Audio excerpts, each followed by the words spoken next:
Assalamualaikum warahmatullahi wabarakatuh. Halo sahabat muslim, apa kabar kalian pada hari ini? Semoga baik-baik saja ya. Pada video kali ini kita akan melanjutkan pembahasan yang dulu pernah kita bahas, yaitu kisah Ashabul Kahfi. Sebelum kita membahas lebih lanjut tentang pembahasan kali ini, mari kita bangun channel ini dengan menekan tombol subscribe untuk menjadikan channel ini sebagai ladang ilmu untuk kita semua. Bagikan juga video ini ke teman dan saudara kalian supaya mereka tahu apa yang kalian tahu. Ayo kita berbagi sepintas pengetahuan tentang agama kita ini, karena Rasulullah SAW bersabda, barang siapa yang menunjuki kepada kebaikan, maka dia akan mendapatkan pahala seperti pahala orang yang mengerjakannya. Hadis riwayat Muslim. Menyambung kisah sebelumnya, dikisahkan tentang Maximilian yang mulai tersadar tentang betapa paganisme tidak masuk akal. Mengapa manusia harus menyembah berhala-berhala, padahal benda-benda itu tak memberi manfaat sedikit pun. Begitu pula tidak dapat mencelakakan manusia sama sekali. Helen, sang istri yang memang dari awal sudah beriman pada ajaran Nabi Isa alaihissalam, menenangkan dirinya. Helen mengatakan kepadanya, penyembahan pada berhala memang tidak sesuai fitrah penciptaan manusia. Bagaimana mungkin manusia menyembah apa yang dibentukkan oleh tangannya sendiri? Istrinya itu mengatakan kepadanya, Nabi Isa alaihissalam telah mengajarkan kebenaran, bahwa manusia seharusnya beriman kepada Allah, Tuhan yang Maha Esa. Sejak saat itu, Maximilian mulai belajar Injil di rumahnya. Dia kerap mengundang seorang alim Nasrani untuk mengajarkan kepadanya ajaran Nabi Isa alaihissalam. Tentunya, hal itu dilakukan secara sembunyi-sembunyi untuk menghindar dari kecurigaan mertuanya, yang tak lain Gubernur Decianus, si penguasa lalim lagi musyrik.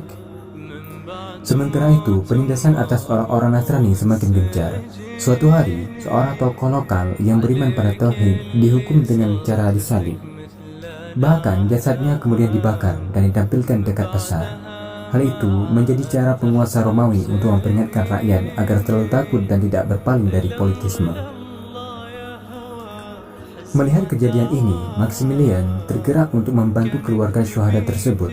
Pada malam hari, dia dan 5 orang pengawalnya diam-diam menurunkan jasad martir itu, sehingga bisa diserahkan pada ahli waris dan dikuburkan secara layak.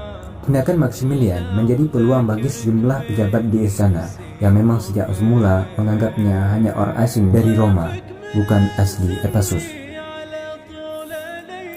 Seorang pejabat kemudian meminta Decianus agar menghadirkan menantunya itu dan kawan-kawannya. Tujuannya untuk menguji keberpihakan mereka, apakah masih pada agama politeistik Romawi ataukah ajaran Nabi Isa alaihissalam. Di depan Decianus, Maximilian dan kelima pengawalnya, Jamblichus, Martin, John, Dionysius, dan Constantine, dengan tegas menolak penyembahan dewa-dewi.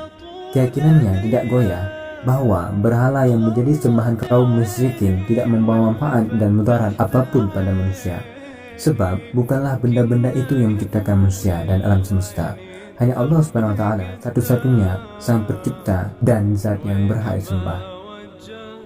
Dialog antara pemimpin yang kafir itu dan keenam pemuda yang beriman itu diabadikan dalam Al-Quran, surah Al-Kahfi ayat ke-14, yaitu, dan kami Allah meneguhkan hati mereka di waktu mereka berdiri, lalu mereka pun berkata, Tuhan kami adalah Tuhan seluruh langit dan bumi. Kami sekali-kali tidak menyeru Tuhan selain Dia. Sesungguhnya kami kalau demikian telah mengucapkan perkataan yang amat jauh dari kebenaran.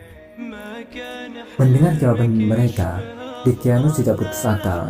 Dia berdalih memberikan waktu kepada mereka agar memikirkan ulang keputusannya. Dia menduga cara itu akan efektif melunakkan tekad mereka, sehingga berpaling dari keyakinan tauhid, adapun monoteisme menuju penyembahan pada berhala, adapun politisme. Untuk berjaga-jaga, pemimpin Ephesus itu juga menyusun rencana sembunyi-sembunyi sehingga dapat menyerpa menantunya dan para pengikutnya yang telah membangkang itu. Bila perlu, Maximilian dibunuh saja, tetapi dengan cara seolah-olah Decianus tidak terlibat. Orang-orang kafir itu membuat tipu daya, dan Allah Subhanahu wa Ta'ala membalas tipu daya mereka itu, dan Allah sebaik-baik pembalas tipu daya. Al-Quran Surat Al-Imran ayat 54. Helen ternyata mengetahui skenario jahat yang akan dilaksanakan kepada suaminya itu dan orang-orang beriman yang mengikutinya. Putri Decianus itu lantas meminta Maximilian dan kawan-kawannya agar kabur melalui lorong bawah tanah yang memang telah diciptakan sebagai jalan keluar sewaktu-waktu perang berkecamuk. Wallahu a'lam bishawab. Pembahasan ini akan kita lanjutkan pada video selanjutnya. Kami dari sahabat muslimah pamit. Wassalamualaikum warahmatullahi wabarakatuh.